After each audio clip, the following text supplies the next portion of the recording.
दोस्तों स्वागत है आपका आपके यूट्यूब चैनल एग्जाम इंडिया पे। मैं आज लाया हूँ पार्ट 6 प्राचीन इतिहास का। आज ऐसे पढ़ाऊंगा कि चीर फाड़ डालो, एकदम सुधार दूंगा। चलिए आज हम बात करते हैं वैदिक सभ्यता के बारे में। Yes sir. यस सर, हाँ बहुत अच्छे। वैदिक काल का विभाजन दो भागों, ऋग्वैदिक काल 1500 से 1000 ईस्वी पूर्व और ऋग्वैदिक काल 1000 से 100 ईसा पूर्व में किया गया है। आचार्य सर्वप्रथम पंजाब एवं अफगानिस्तान में बसे। मैक्सल मूलर ने अच्छा आर्यों का मूल निवास स्थान मध्य एशिया को माना गया है। आर्यों द्वारा निर्मित सभ्यता वैदिक सभ्यता कहलाई। यह एक ग्रामीण सभ्यता थी। आर्यों की भाषा संस्कृत थी। नोट: आर्य शब्द भाषा समूह को इंगित करता है। आर्यों के प्रशासनिक इकाई आरोही क्रम से इन 5 भागों में बांटा था: कुल, ग्राम, विस, जन, राष्ट्र, ग्राम के मुखिया ग्रामीणी, विस का प्रधान विस्पत एवं जन के शासक राजन कहलाते थे। राज्याधिकारियों में पुरोहित एवं सेनानी प्रमुख थे। वशिष्ठ रूढ़िवादी एवं विश्वामित्र उदार पुरोहित थे। सूत, रथकार व कंबादिंग नामक अधिकारी रत्नी कहे जाते थे। इनकी संख्या राजा सहित करीब 12 हुआ करती थी। पूरब दुर्गापति एवं स्पष्ट जनता की गतिविधियों को देखने वाला गुप्तचर होते थे। वाजपति गोचर भूमि का अधिकारी होता था। वाजपति क्या होता था? गोचर भूमि का अधिकारी। उग्र अपराधियों को पकड़ने का कार्य करता था। समझे?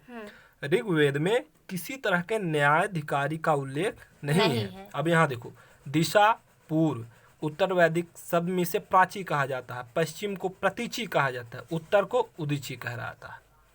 आगे जाते हैं। ऋग्वेद में किस तरह के न्यायाधिकारी का उल्लेख नहीं है, मतलब किसी तरह का न्यायाधिकारी उल्लेख नहीं है। सभा एवं समिति राजा के सलाह देने वाली संस्था थी। सभा श्रेष्ठ एवं सम्भ्रात लोगों की संस्था थी, जबकि समिति सामान्य जनता का प्रतिनिधित्व करती थी।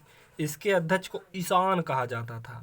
स्त्रियां सभा एवं समितियों में भाग ले सकती थीं। युद्ध में कबीले का नेतृत्व कौन करता था? राजा करता था। हाँ, युद्ध के लिए गविष्ट शब्द का प्रयोग किया गया है, जिसका अर्थ है गायों की खोज। दक्ष युद्ध का उल्लेख ऋग्वेद के कौन से मंडल में होता है? 7वें मंडल में। दस युद्ध नहीं सर, दशराग युद्ध।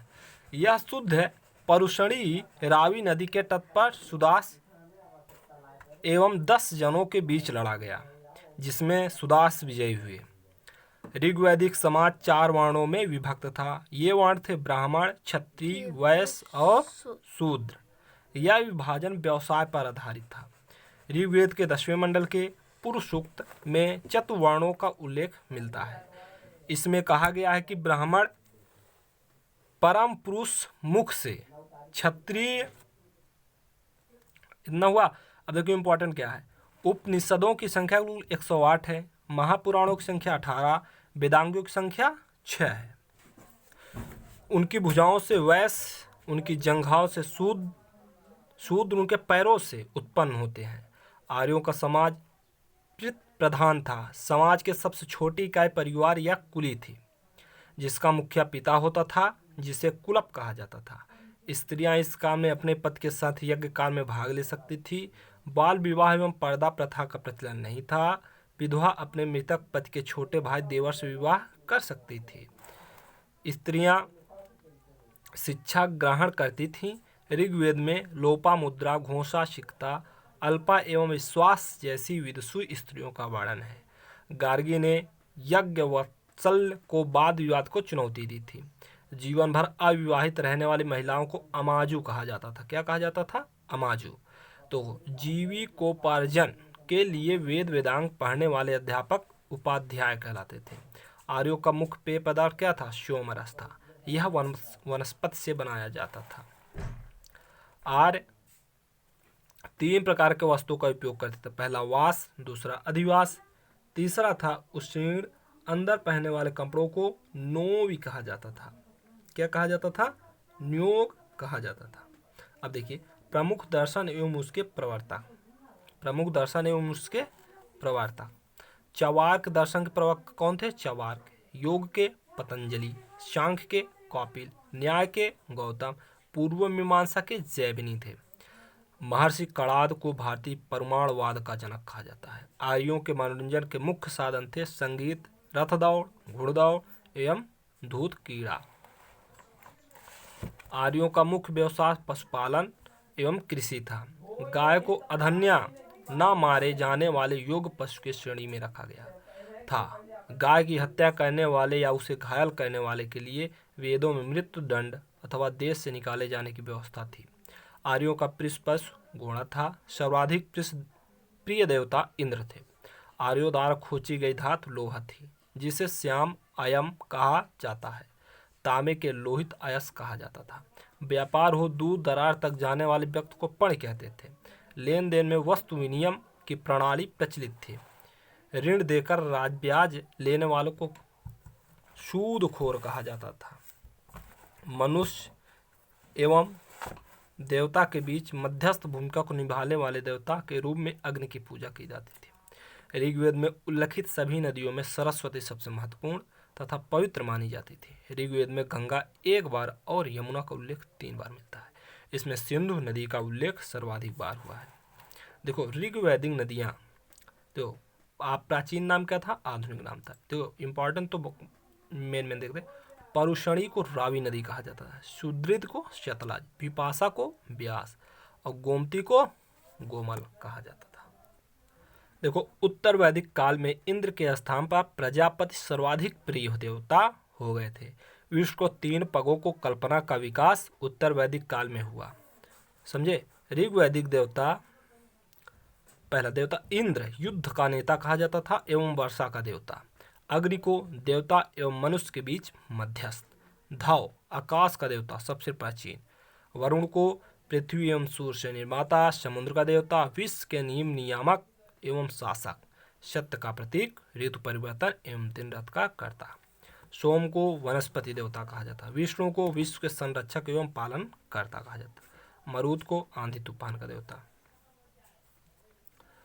उत्तर वैदिक काल में राजा के राज्याभिषेक के समय राजसूय यज्ञ का अनुष्ठान किया जाता था। उत्तर वैदिक काल में वर्ण व्यवसाय की बजाय जन्म के आधार पर निर्धारित होने लगे थे। उत्तर वैदिक काल में हल को सिरा और हल रेखा का सीता कहा जाता था। उत्तर वैदिक काल में निष्क और शतनाम मुद्रा इकाई थी, लेकिन इस काल में किसी खास भार, आकृति व मूल्य के सिक्कों के प्रचलन का कोई प्रमाण नहीं मिलता।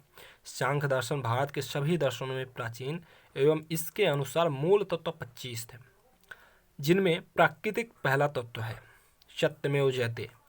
मुंडकोपनिषद से लिया गया। किससे लिया गया? सत्यमेव जयते, बहुत इंपॉर्टेंस है। मुंडकोपनिषद से।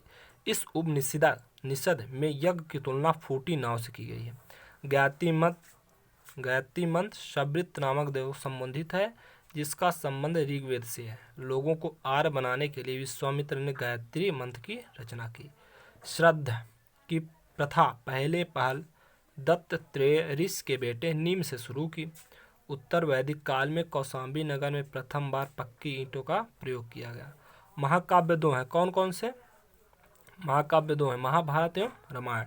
महाभारत का पूरा नाम जय संहिता है। इसका विश्व के सबसे बड़ा महाकाव्य है। गोत्र नामक संस्था का जन्म उत्तर वैदिक काल में हुआ। नोट: वेदांत दर्शन का मौलिक ग्रंथ ब्रह्म सूत्र एवं वेदांत सूत्र है। रचना बदरायण ने की थी। मेरा नेक्स्ट पार्ट होगा महाजनपदों का उपयोग, यानी पार्ट 7। तो पार्ट 6 कैसे लगा आप लोग कमेंट में करके बताइएगा। मिलूंगा नेक्स्ट वीडियो में, तब तक के लिए जय हिंद, जय भारत, जय कलाम।